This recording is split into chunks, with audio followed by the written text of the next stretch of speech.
Assalamualaikum warahmatullahi wabarakatuh. Pemirsa, apa kabar Anda hari ini? Semoga semuanya dalam keadaan sehat walafiat dan selalu dalam lindungan Allah Subhanahu wa taala. Amin ya rabbal alamin. Senang sekali saya Kori dapat kembali menjumpai Anda tentunya dalam acara Syiar Muhammadiyah Majelis Pelayanan Sosial Kota Medan, terselenggara atas kerjasama dari Majelis Pelayanan Sosial Muhammadiyah Kota Medan dan juga KB Bukopin Syariah. Nah, pemirsa, tema kita kali ini tidak kalah menarik ya dengan tema-tema kita sebelumnya. Kali ini kita akan membahas tentang pemberdayaan pengelolaan amal usaha Muhammadiyah bidang sosial dalam mewujudkan kesejahteraan umat. Tentunya ini menarik sekali bagaimana caranya Muhammadiyah mengelola seluruh amal dan usaha yang dijalankan untuk kesejahteraan umat tentunya. Dan akan kita bahas dengan narasumber yang luar biasa sekali. Sudah hadir bersama saya di studio ini ada Bapak Rafdinal Esos MAP. Beliau adalah Wakil Ketua Pimpinan Daerah Muhammadiyah Kota Medan, Koordinator Bidang Majelis Pelayanan Sosial Muhammadiyah Kota Medan. Selain itu, beliau juga adalah Ketua Panti Asuhan Bayi Sehat Muhammadiyah Medan dan juga Ketua Forum Wilayah Panti Asuhan LKSA Sumatera Utara. Luar biasa sekali beliau ini ya. Kita sapa dulu. Assalamualaikum Ustadz, apa kabar? Assalamualaikum warahmatullahi wabarakatuh. Alhamdulillah kabar baik. Sehat ya Ustadz ya, luar biasa sekali. Nah ini tentunya tema kita kali ini menarik sekali ya Ustadz ya. Dan untuk kesejahteraan umat ini kan tentunya kita seluruh umat manusia harus saling tolong menolong gitu ya untuk tentunya untuk kesejahteraan umat Muslim bersama begitu. Nah, untuk pemberdayaan pengelolaan amal usaha Muhammadiyah bidang sosial ini mungkin yang harus kita pahami terlebih dahulu, kalau di Muhammadiyah itu sendiri amal usaha apa saja di bidang sosial ini yang dikelola begitu, Ustadz? Baik, terima kasih. Tentu Muhammadiyah sebagai gerakan Islam, dakwah amar ma'ruf nahi mungkar, sebagai organisasi yang berdiri sebelum Indonesia merdeka oleh Kiai Haji Ahmad Dahlan. Amal usaha sosial ini menjadi amal usaha yang prioritas ya, menjadi sangat penting. Bahkan kalau kita baca sejarah sebenarnya sebelum Kiai Haji Ahmad Dahlan mendeklarasikan Persyarikatan Muhammadiyah 1912, beliau justru terlebih dahulu telah membangun konsep amal usaha di bidang sosial ini, yaitu lewat panti asuhan. Panti asuhan ya, panti asuhan. Jadi amal usaha di bidang sosial Muhammadiyah ini adalah amal usaha yang memang dikhususkan untuk melakukan pelayanan di bidang sosial, menolong umat. Kalau namanya PKO, penolong kesengsaraan umat, dulu bahasa ejaan lama dulu ya. Kemudian berkembang. Nah, lingkup amal usaha sosial ini bisa bentuknya panti asuhan anak, panti asuhan bayi ya. Kemudian bentuknya bisa rumah singgah, bisa bentuknya rumah untuk orang-orang tua. Kalau dalam masa itu namanya kan jompo atau lansia, panti jompo lansia. Tapi di Muhammadiyah ada perubahan nama ya, tidak disebut dengan jompo tapi senior care itu ya. Senior care. Jadi lebih menghilangkan stigma jompo itu ya. Jadi senior care. Juga ada panti rehabilitasi narkoba ya. Jadi lingkup AUMSOS ini sangat luas ya. Sangat luas. Nah, memang untuk Indonesia secara umum kita punya 630 sekian panti asuhan se-Indonesia. Nah, untuk Medan sendiri kita ada 4 ya, panti asuhan yang di bawah Muhammadiyah, ada 1 Aisyah. Kalau di Sumatera Utara kita ada 17 panti asuhan Muhammadiyah Aisyah. Nah, itulah lingkup amal usaha di bidang sosial ini yang memang ini menjadi saya katakan tadi amal usaha yang sangat penting karena memang didasarkan pada soal al-ma'un itu. Teologi al-ma'un itu. Ara'aital ladzi yukadzibu bid-din fadzalikal ladzi yad'ul yatim wa la yahuddu 'ala ta'amil miskin fawailul lil musallin alladzina hum an salatihim sahun alladzina hum yura'una wa yamna'unal ma'un. Jadi di sini justru mereka-mereka yang tidak peduli, tidak mau memberi makan anak-anak yatim, orang miskin, maka disebut dengan pendusta agama. Nah, konsep inilah yang kemudian oleh Muhammadiyah dijadikan sebagai dasar teologi pengembangan amal usaha di bidang sosial. Maka kita sering menyebut dengan teologi al-ma'un. Nah itu. Oke, Ya. luar biasa sekali. Berarti ini memang dibentuk untuk memikirkan kesejahteraan umat, bagaimana kita bisa menolong orang-orang yang membutuhkan begitu ya Ustadz. Yang mulai dari bayi yang terlantar gitu ya Ustadz ya, sampai dengan anak-anak yatim piatu, sampai dengan orang tua senior care. Jadi memang dari segala aspek dipikirkan oleh organisasi Muhammadiyah itu sendiri ya Ustadz, ya luar biasa. Nah, mengapa ini mungkin masyarakat perlu memahami mengapa sih penting sekali amal usaha ini dibentuk, dan apa keterkaitannya dengan bagaimana caranya bisa mensejahterakan umat lah begitu kira-kira Ustadz? Ya, kita kan tahu Indonesia ini sebelum merdeka kita kan dijajah ya, jajah secara ekonomi, kita mengalami penderitaan yang panjang, rakyat Indonesia secara ekonomi, kemudian secara pendidikan, pada kebodohan, kemiskinan, ketelantaran. Nah, bagaimana mereka akan bisa memperoleh kehidupan yang baik, akan mendapatkan kesejahteraan dalam hidup yang menjadi cita-cita dan tujuan bagi bangsa ini misalnya, kalau kemudian masyarakat yang tidak mendapatkan kesempatan atau peluang untuk kesejahteraan mereka tidak didukung, tidak ditolong. Apalagi kemudian pasal 33 Undang-Undang 45 negara kita menyebutkan fakir miskin, anak yatim, terlantar dipelihara oleh negara. Nah, kehadiran Muhammadiyah dalam konsep amal usaha sosial ini, di samping perintah agama soal ma'un tadi, juga bentuk tanggung jawab terhadap negara Indonesia, pasal 33 Undang-Undang 45 itu. Nah, ketika ini kita lakukan, tentu akan bisa menolong ya, bisa membantu anak-anak ini atau masyarakat yang sesungguhnya tidak punya masa depan, jadi punya masa depan. Misal nih panti asuhan ya.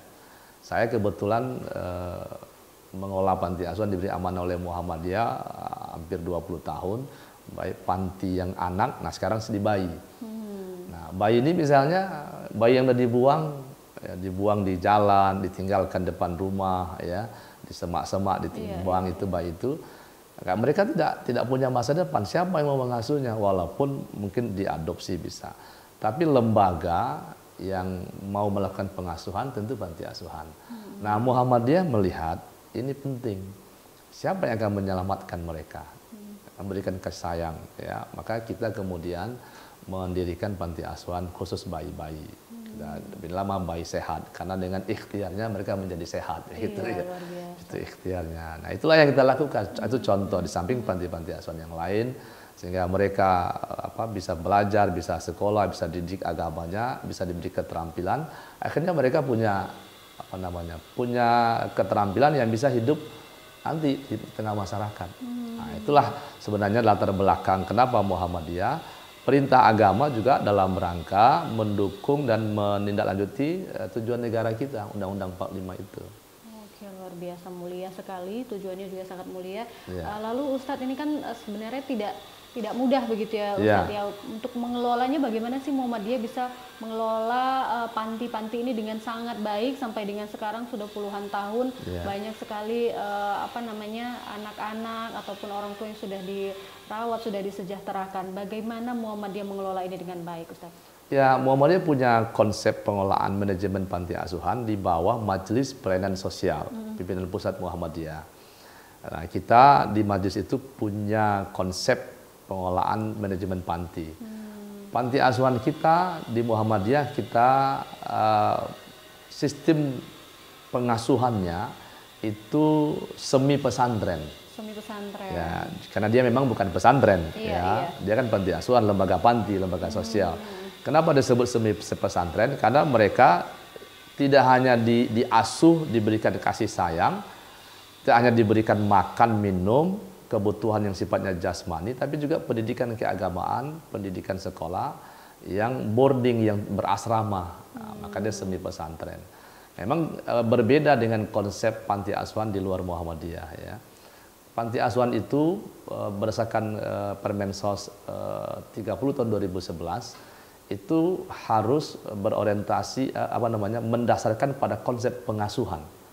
Itu panti asuhan. Permensos, Peraturan Menteri Sosial nomor 30 tahun 2011 itu menegaskan bahwa harus berorientasi pada konsep pengasuhan. Jadi bukan konsep pendidikan panti asuhan, tapi pengasuhan. Nah, di Muhammadiyah konsep pengasuhan itu kemudian kita gabung, kita kembangkan dengan model pesantren. Ya. Nah, sehingga mereka tidak hanya diberikan kasih sayang, tapi mereka juga dididik secara ilmu-ilmu ilmu-ilmu pengetahuan, Diberikan ya pendidikan. pendidikan, mereka juga diberi keterampilan, mereka juga dididik secara agama. Keagamaan, baik. Nah, itu Luar dia biasa konsepnya sekali. begitu. Nanti akan kita bahas lebih lanjut Ya. ya Ustadz ya. Kita akan jeda sejenak, pemirsa tetap bersama kami akan segera kembali.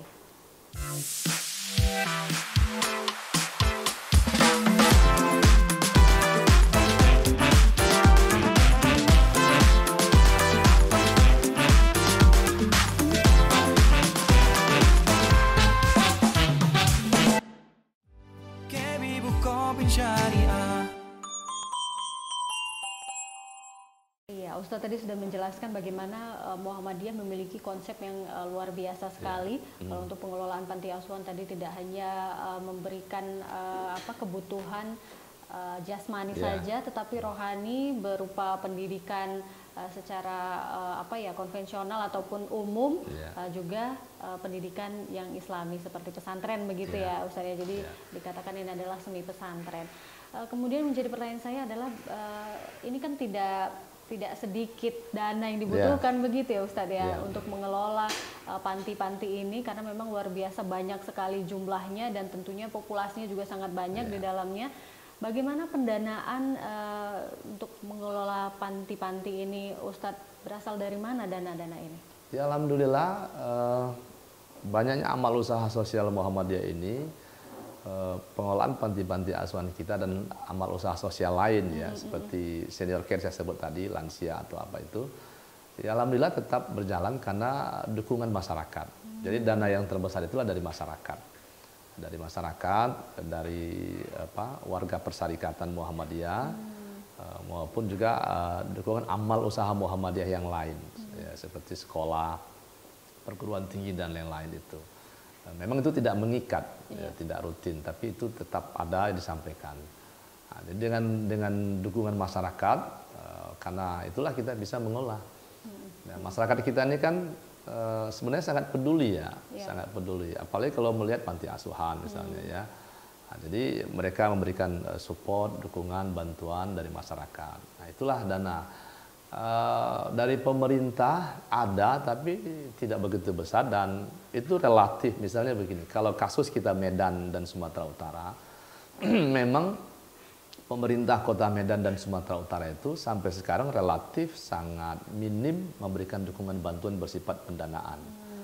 Kalaupun ada, sekali sifatnya sembako. Ya, atau sifatnya sarana prasarana seperti komputer, meja belajar, tempat tidur, itu pun sifatnya tidak rutin ya, yang kemudian dibagi dalam banyak panti asuhan. Nah, jadi memang lebih mengandalkan dukungan masyarakat. Dukungan masyarakat ya, bersama-sama untuk kesejahteraan umat, luar biasa sekali. Nah, tadi kan Ustadz sudah menjelaskan bagaimana konsep pengelolaan dari panti asuhan itu sendiri yang semi pesantren begitu ya Ustadz ya. Ini juga luar biasa sekali, tentunya anak-anak panti juga terjamin kesehatannya, kemudian ya jasmani dan rohaninya terjamin begitu ya. Bagaimana kalau untuk pengelolaan dari panti asuhan bayi sehat ya, Ustadz ya, itu bagaimana? Ini menarik sekali kan ya, karena ini memang menjadi problem kita bersama setiap hari. Bahkan kita lihat ada saja kabar berita bahwa ada anak yang terbuang. Ini kan sangat miris sekali ya Ustadz ya. Bagaimana cara kita bisa membantu anak-anak bayi supaya tetap tumbuh sehat, berkembang menjadi anak yang baik begitu ya Ustadz ya. Bagaimana pengelolaan bayi ini kan sebenarnya tidak mudah ya Ustadz ya. Bagaimana ya caranya? Ya, secara umum tidak jauh beda sih dari pengelolaan panti asuhan anak. Ya, hanya mungkin lebih pada spesifik karena yang kita asuh bayi atau balita ya, bayi. Jadi fokus pada keselamatan, kesehatan, gizi, dan memang karena dia bayi balita kan belum bisa seperti orang anak-anak lain, sehingga lebih banyak dibutuhkan kedekatan pengasuhnya ya setiap saat dengan dia itu. Nah, memang misalnya yang panti bayi yang sekarang kebetulan saya diberi amanah untuk mengelolanya itu, di Indonesia panti asuhan bayi Muhammadiyah itu tidak banyak. Yang satu itu di Bandung yang paling besar, Panti Asuhan Bayi Sehat Muhammadiyah Bandung. Itulah yang paling besar di Indonesia, panti asuhan terbaik di Indonesia. Dia sudah ribuan bayi yang sudah diasuh dan sudah sudah ada yang bekerja di berbagai lembaga eksekutif, legislatif, yudikatif di tengah masyarakat, ya. Itu di Muhammadiyah Bandung, itu yang paling terkenal. Dari seluruh Indonesia itu bayi-bayi yang dibuang terlantar itu. Nah, karena memang kita melihat khususnya kota-kota besar seperti Medan ini bahwa tingkat kejahatan trafficking terhadap anak bayi maupun penelantaran bayi itu sangat tinggi, maka Muhammadiyah sebagai sebuah organisasi gerakan Islam dakwah yang memang selama ini konsen pada soal perlindungan masyarakat, umat, dan meningkatkan kesejahteraan umat, maka perlu Muhammadiyah memiliki panti asuhan khusus bayi. Nah, karena itu kepada saya secara pribadi, pimpinan Pusat Muhammadiyah, Majelis Pilihan Sosial, memberi amanah kepada saya untuk mendirikan, mengurus, mengelola, memanage, dan seluruhnya. Itu. Maka ya dengan Alhamdulillah 2017, tepatnya 14 Oktober 2017, Panti Asuhan Bayi Sehat Muhammadiyah Medan diresmikan oleh pimpinan Pusat Muhammadiyah.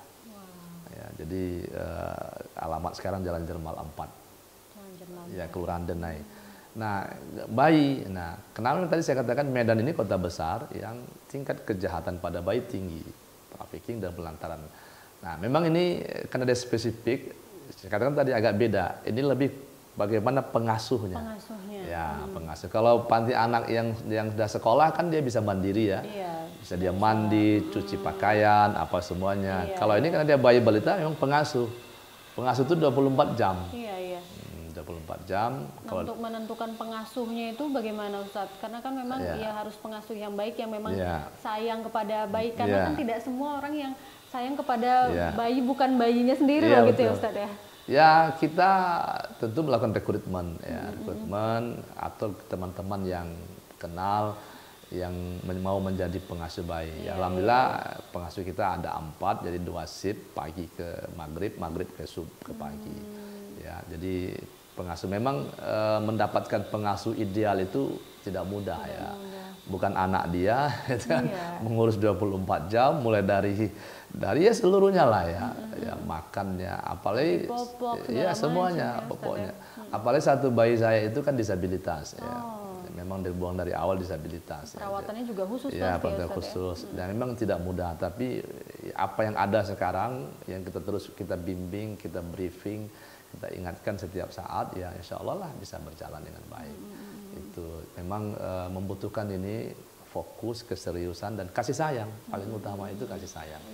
Ya, yang saya sering sampaikan kepada pengasuh, ya kita kasih sayang ini bukan anak kita, tapi adalah amanah buat kita. Nah itu, bahkan bayi itu ada yang saya terima umur 2 hari. Umur 2 hari. Ya. Nah, ini tentunya bagi para pengasuh juga diberikan seperti yang Ustadz katakan ada briefing, kemudian harus ada keimanannya juga bahwa ini menjadi amal untuk beliau begitu ya Ustadz ya. Nah, ini kan panti asuhannya ini khusus dikatakan bahasanya bayi, panti asuhan bayi sehat. Sampai usia berapa ini anak-anak diasuh di dalam panti asuhan bayi sehat ini Ustadz? Sampai dia mandiri. Konsepnya begini. Konsep panti asuhan Muhammadiyah tadi saya katakan tadi semi pesantren.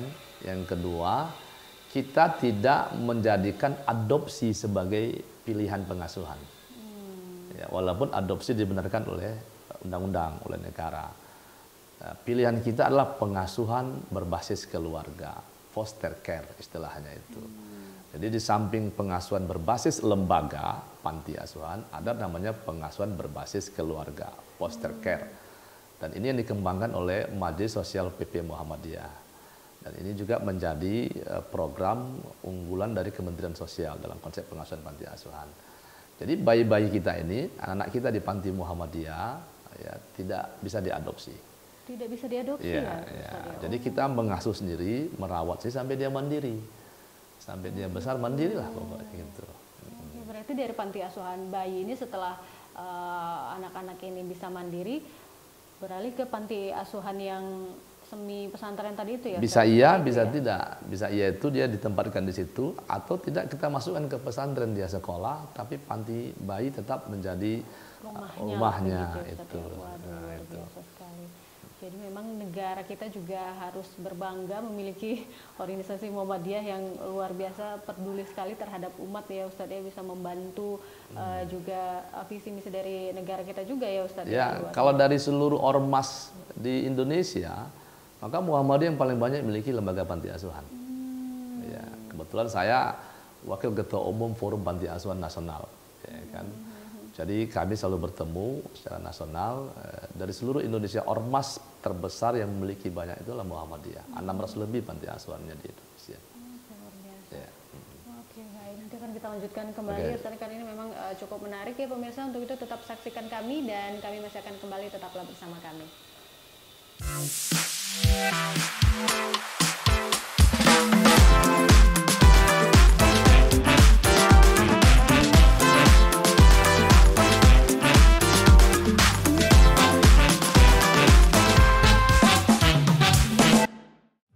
KB Bukopin Syariah. Iya, pemirsa, tadi Ustadz sudah menjelaskan bagaimana lembaga Muhammadiyah ini mengelola panti-panti ini dengan sedemikian rupa. Luar biasa sekali amal usaha Muhammadiyah di bidang sosial ini sangat berdampak kepada kesejahteraan umat, dan panti-panti yang sudah dikelola oleh Muhammadiyah sangat luar biasa ya. Banyak sekali jumlahnya, kemudian memang pengelolaannya, konsepnya juga sudah dipikirkan dengan sangat matang, tentunya dengan konsep Islam itu sendiri ya, Ustadz ya.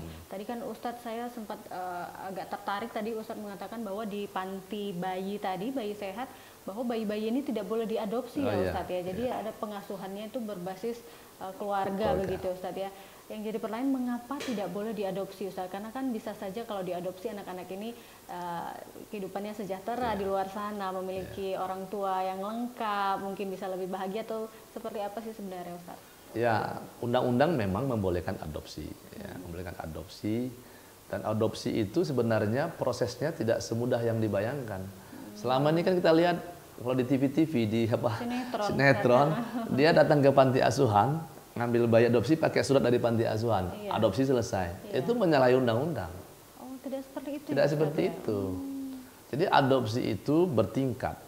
Orang tua adopsi yang ingin mengadopsi, dia membuat surat permohonan adopsi kepada Dinas Sosial Kabupaten Kota di mana bayi itu. Baru kemudian Dinas Sosial Kabupaten Kota melakukan asesmen, melakukan peninjauan, mewawancarai orang tua, calon orang tua tadi ini layak enggak dia, sesuai enggak kriterianya, satu agama enggak dia. Nah, sebenarnya kan. Kalau layak bersyarat, maka surat tadi direkomendasi ke Dinas Sosial Provinsi. Ya, oleh Dinas Sosial Provinsi dievaluasi kembali. Kalau bayinya yang ingin diadopsi itu sudah ada, bayinya ada di mana? Bisa di lembaga panti, bisa yang ada di rumah sakit ditinggalkan, atau bisa di lembaga yang dititipkan oleh pemerintah. Nah, setelah itu Dinas Sosial Provinsi melakukan mengeluarkan surat pengasuhan sementara kepada orang tua calon adopsi tadi untuk dia bisa mendekatkan dirinya kepada si bayi. Namanya orang tua pengasuh sementara biasanya 3 bulan. 3 bulan. Ya, atau dia 6 bulan paling lama. Dalam proses itu, Dinas Sosial melakukan namanya sidang pipa. Ya, sidang pipa itu sidang yang menentukan apakah layak dan sah dan boleh dia menjadi orang tua adopsi. Sidang itu Dinas Sosial, lembaga terkait yang terkait dengan anak untuk sidang. Kalau sudah disetujui di sidang pipa, diajukan ke pengadilan. Wah, ternyata panjang prosesnya. Iya, Ustadz, ya. diajukan ke pengadilan, baru pengadilan kemudian mengesahkan, baru sah. Jadi tidak seperti yang kita tonton di sinetron selama ini. Iya. Jadi makanya banyak kedatang ke saya, Pak, bisa nggak kami mengadopsi? Ada nggak bayi yang bisa diadopsi? Saya bilang tidak semudah itu urusannya. Adopsi tidak di panti asuhan. Ya, adopsi tidak lewat panti asuhan. Ya, cuma mungkin ada bayi, ada anak yang mau diadopsi yang ada di panti. Tapi prosedurnya seperti tadi. Nah, inilah yang masyarakat tidak tahu. Sehingga kadang-kadang datang ke panti jumpa saya jelaskan, mereka kaget. Kaget, iya benar. Kok begitu ya, Pak ya? Nah, akhirnya mereka ada yang mau meneruskan, ada yang tidak. Saya bilang kalau panti asuhan kami, kalau ada bayi di sini kami tidak adopsi. Karena konsep Muhammadiyah, kalau udah sampai di sini bayinya, kami asuh. Kalaupun nanti ada yang orang tua atau keluarga tertarik, sayang dengan bayi ini, dia pengasuhan orang tua angkat. Nah, bayi ini dalam beberapa waktu, jangka waktu boleh tinggal sama dia. Tapi bukan anak kandung, bukan anak dia. Bukan untuk anaknya. Tapi adalah anak panti asuhan yang diasuh di rumahnya dalam jangka waktu tertentu, bisa 6 bulan, bisa setahun, bisa 2 tahun. Tapi kami awasin. Oh, ada proses pengawasan. Kami awasin. Kalau ada yang tidak baik, kami ambil lagi. Nah, itu namanya berbasis keluarga. Berbasis keluarga. Nah, tidak bisa dijadikannya anak adopsi, anak dalam catatan-catatan apanya, akte, tidak bisa. Tidak bisa ya. Nah, begitu karena menjaga nasab Menjaga nasab. dan garis keturunan jangan sampai hilang. Itulah kenapa Muhammadiyah tidak melakukan adopsi. Walaupun pihak pemerintah kadang-kadang kecewa karena pengasuhan terbaik bagi anak adalah ada orang tua. Ada orang tua. Kan begitu loh itu betul. Tapi Muhammadiyah melihat sering sekali orang tua yang mengadopsinya itu pada kepentingan dia saja. Misalnya untuk dapat tunjangan dari kantornya, itu berapa anaknya itu ya. Kadang-kadang nanti ketika besar dikerjakannya di rumah tahap apa yang menjadi pembantu di rumah itu. Nah, kita ingin menghindari itu. Nah, kita melakukan pengawasan. Nah, itulah kenapa di Muhammadiyah tidak ada adopsi. Jadi mereka sampai mandiri, sampai siap, atau ditemukan kembali orang tuanya. Oh iya. Nah, itu ada kasus yang sama saya. Ada yang seperti itu ya, Ustaz ya? Iya. Wah. Jadi ada bayi yang dititipkan oleh pemerintah, prematur dari rumah sakit ditinggalkan. Itu. Jadi kita asuh dari 1,8 kilo beratnya di kita udah 9 kilo. Hampir 8 bulan di kita itu. Orang tua ditemukan. Nah, ditemukan orang tuanya dibujuk oleh pemerintah, dikonseling oleh pemerintah, kemudian diberikan pemahaman lah. Akhirnya ketika lihatnya bayinya sehat, akhirnya dia mau menerima bayinya kembali. Jadi kita pulangkan karena itu bukan hak kita. Iya, itu namanya reunifikasi. Reunifikasi. Nah, itu istilah di sosial. Itu reunifikasi namanya. Wah, ternyata tidak semudah yang kita pikirkan ya pemirsa, tidak semudah yang di sinetron-sinetron. Iya. Panjang sekali prosesnya untuk proses pengadopsian anak. Untuk itu Muhammadiyah tidak konsep itu tidak digunakan seperti itu ya Ustadz ya. Luar biasa sekali. Nah, ini kan luar biasa amal usaha Muhammadiyah yang sudah dibentuk berpuluh tahun ya Ustadz ya. Kemudian apa sih sebenarnya dampak dari adanya terbentuknya lembaga ini Ustadz untuk umat tentunya? Ya tentu dampaknya besar. Anak-anak yang tidak mendapat pengasuhan di rumahnya secara benar kita asuh, mendapat kasih sayang ya. Kemudian anak-anak yang di rumahnya tidak mendapat pendidikan terbaik, di kita berikan pendidikan. Kemudian mereka yang kemudian secara ekonomi berat orang tuanya di kita bantu. Nah, ini membuat mereka memperoleh pendidikan yang layak, memperoleh penghidupan yang layak, memperoleh pengasuhan dan kasih sayang, dan pada akhirnya mereka memperoleh keterampilan untuk bisa hidup setelah mereka selesai. Bahkan tidak jarang panti kita itu mengkuliahkan mereka, sampai mereka kuliah. Jika saya kepala panti Putra Muhammadiyah, saya kuliahkan anak saya ke Jogja. Ada program-program kuliah gratis di berbagai lembaga yang kita kuliahkan.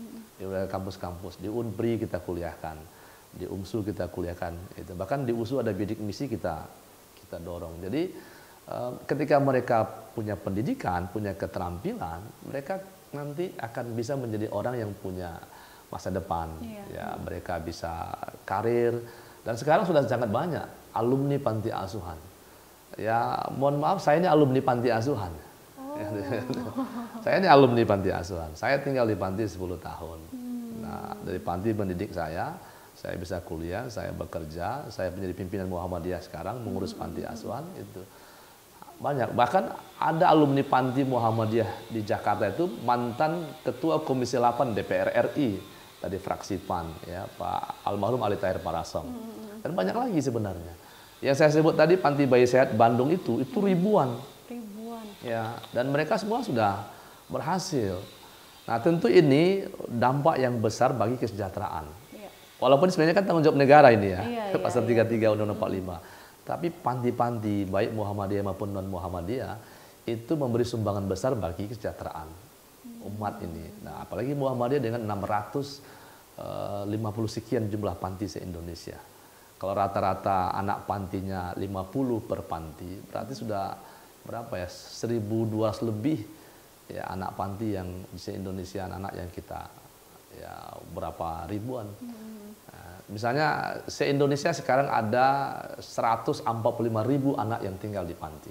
Dari 4 juta sekian anak terlantar di Indonesia, itu ada 145.000 anak yang ada di panti asuhan.